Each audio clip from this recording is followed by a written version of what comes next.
क्योंकि इस दिन कोर्ट में कई गतिविधियां होती हैं। ऐसे में नियुक्ति प्रक्रिया को लेकर भी महत्वपूर्ण जानकारियां निकल करके आ पाई है। हमारे साथ महाधिवक्ता हैं। सर, क्या कुछ आज रहा, आज क्या कुछ खास है नियुक्ति प्रक्रिया को लेकर?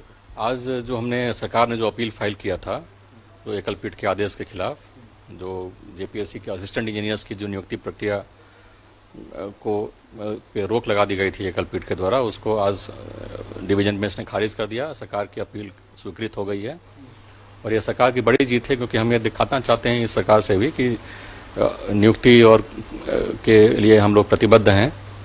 और जो एकल पीठ का आदेश था वो गलत आदेश था, हमारी समझ से न्यायिक नहीं था, क्योंकि 2020 में वो न्यायिक नियुक्ति प्रक्रिया शुरू की गई थी असिस्टेंट इंजीनियर्स का, और कोर्ट का मानना था कि नहीं, चूंकि 2015, 16, 17, 18 के जो वैकेंसीज थे असिस्टेंट इंजीनियर्स का, उसको नए रूल्स 2019 में जो नया ईडब्ल्यूएस रिजर्वेशन आया और जो नई नियमावली आई, वो उन पर लागू नहीं होगा।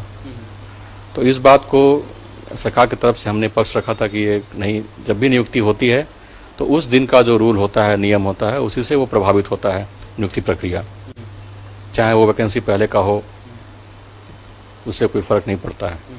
तो उस बात को एकल पीठ ने नहीं माना और आज हम लोगों ने इसीलिए अपील फाइल किया था डिवीजन बेंच में, और डिवीजन बेंच ने उसमें सुनते हुए उसको, हमारी दलील को उसको एक्सेप्ट करते हुए सरकार की अपील को स्वीकृत किया है और अलाउ हो गया है हमारा अपील।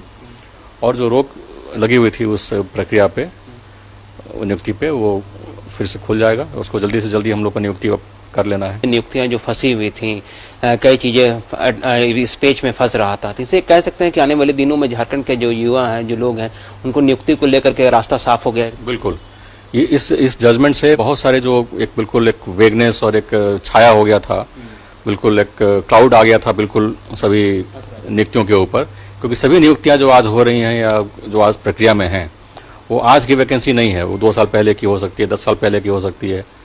तो इस जजमेंट से वो सारे अफेक्ट हो जाता है। इसलिए ये आज का डिवीजन बेंच का जजमेंट बहुत ही मायने रखता है सरकार के लिए, कि अब सारी नियुक्तियां पे जो अब बिल्कुल अब स्पीड से और काफ़ी त्वरित गति से चलेगा, और जल्द से जल्द हम सारी नियुक्तियों को करेंगे और वैकेंसीज पोजीशन सब भरेंगे। पक्ष रखा तभी जाकर के एकल पीठ की जो आदेश थे आज उसमें परिवर्तन हुआ। बिल्कुल, सरकार बहुत ही इसके लिए कृत संकल्प है कि हम लोग नियुक्तियां करें, और हमारी प्रतिबद्धता है सरकार का। हमारे माननीय मुख्यमंत्री जी हेमंत सोरेन जी का ये मुद्दा भी है कि ज़्यादा से ज़्यादा हम लोग नियुक्तियां कर सकें। किन किन विभागों को पर इसका असर दिखेगा? सारे विभाग में ये सारी चीजें, पेच जो था वो खत्म हो चुका है, या फिर अभी भी कुछ पेच बाकी है इसमें? नहीं, इस जजमेंट से सिर्फ असिस्टेंट इंजीनियर्स की नियुक्ति ही प्रभावित नहीं हो रही है।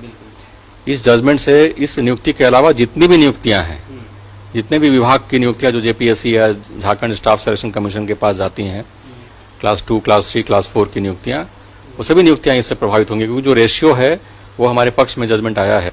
बिल्कुल, झारखंड विधानसभा सत्र के दौरान सरकार ने भी इन सारी बातों पर फोकस किया था कि आने वाले जो कुछ मंथ होंगे वो झारखंड में बम्पर नियुक्तियों का मंथ होगा, और ऐसे में हाईकोर्ट के समक्ष ये सारा मामला जब क्लियर हो गया कि नियुक्ति को लेकर जो पेश थे उनका रास्ता साफ होगा, जैसे कि महाधिवक्ता के साथ हमारी बातचीत में ये सारी चीजें क्लियर हुई है, तो ऐसे में झारखंड के आने वाले दिनों में झारखंड की जो नियुक्तियां हैं वो उसका रास्ता साफ हो गया, यहाँ के युवाओं को रोजगार के अवसर मिलेंगे।